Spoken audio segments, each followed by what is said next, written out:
आल्याच्या प्लॉटमध्ये आलोय आपण आता. हे अक्षय तृतीयेचं गेल्या वर्षीची लागण आहे 2025ची. आता ह्या एप्रिल महिना 2026 आहे. ह्या माणसाने काय केले आल्याच्या शेतकऱ्याने, या आल्याच्या अक्षय तृतीयेला जर लागण केली तुम्ही तर बांडी पडायला जानेवारी फेब्रुवारीमध्ये बांडी पडतात. बांडी म्हणजे हे त्याचं वरचं जे हे असतं त्याला म्हणतात बांडी.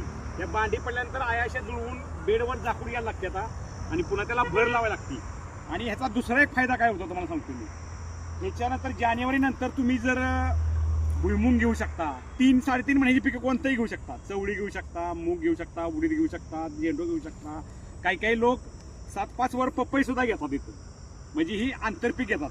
आता हे असं का करायचं तर हे झाकायचं का तुम्हाला सांगतो मी. ही बांडी झाकून पुन्हा मातीनं भर लावलेले आहे बघा रोटरने ह्याला बघा, हे भर लेले. हे आलं गाबळुनी एक पहिला उष्णतेमुळे गाबळुनी, त्यामुळं याची सावली इथं पडावी हा एक उद्देश असतो.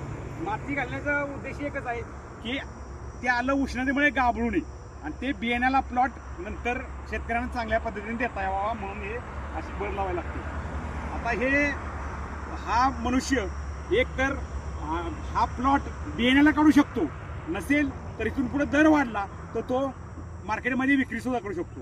पण शक्यतो हा बियाण्याला प्लॉट चांगला आहे कारण बांडी व्यवस्थित टाकून ठेवलेली आहे, त्यामुळे हा शेतकरी बियाण्यालाच प्लॉट काढतो.